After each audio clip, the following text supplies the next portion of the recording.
the nation held its breath. It was May 1st, 1894, a day etched in the annals of American history, not for triumph or celebration, but for the raw, desperate cry of a nation in travail. The air crackled with tension as a motley army, led by the enigmatic Jacob Coxey, converged upon the marble majesty of the Capitol. They came from the shadows of despair, these men and some women, gaunt and weary, their clothes frayed at the edges like their hopes. They were the forgotten, the castaways of an industrial age that had promised prosperity, but delivered only poverty. And now, with a fierce determination born of desperation, they marched. Newspapers had chronicled their journey, their numbers swelling as they marched across the land. The New York Times had branded them an army of tramps, while the Chicago Tribune had warned of anarchistic tendencies. Yet, as their numbers grew beyond a few thousand and it appeared that the crowds could actually make their various journeys, the authorities became concerned. Beneath the sensational headlines, there was a poignant undercurrent of sympathy. For in every town they passed, they were met with a mixture of fear and compassion, a reflection of a nation deeply divided. Some towns they marched through offered a raucous celebration for the marchers, with bands, buffets, and speeches, while others bustled the motley crew out of town as quickly as possible and threatened arrest. As nearly 30,000 marchers neared the Capitol, a sense of theater gripped the city. The usually staid Washington was transformed into a stage, and the world was its audience. Mounted police formed a barrier between the marchers and the seat of power. The Capitol Police had refused Grant Coxey and his army a permit to use the Capitol grounds.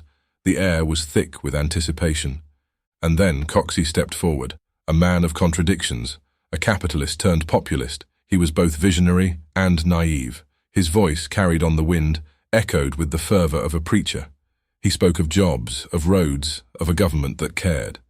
But his words were drowned out by the clatter of horses' hooves and the angry shouts of those who saw him as a dangerous agitator. In a matter of minutes it was over. Coxey and his lieutenants were arrested, their dreams scattered like fallen leaves. The marchers, bewildered and defeated, drifted away. Jacob was sentenced to 60 days in jail for trespassing on the Capitol grounds, perhaps the most pedantry grounds for the end of a mass movement in history. The city returned to its usual rhythm, but the echo of their footsteps would linger, a haunting reminder of a nation in crisis. It was a day that would not be forgotten, for in the heart of every American a seed of doubt had been planted. Was this truly the land of opportunity? Or was it a gilded cage for the privileged few? The march of Coxey's army was more than just a protest. It was a mirror held up to a society in denial. It took several decades, and two of the worst financial crises the world had ever seen, the Silver Panic of 1892 to 1896, and the Great Depression of 1928 to 1933, before Jacob Coxey's ideas were put to test. He had called for increased spending by Washington to put the masses of unemployed back to work, building and repairing the nation's roads and infrastructure.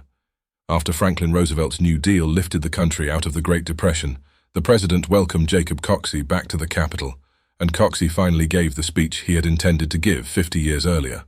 He was welcomed as a visionary.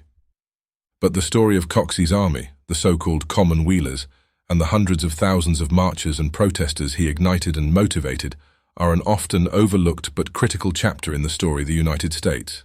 Here, then, is a brief history of Coxey's army, his ragtag band of followers known as the Commonwheelers, the first ever march on Washington by the common man, and the near revolution they ignited.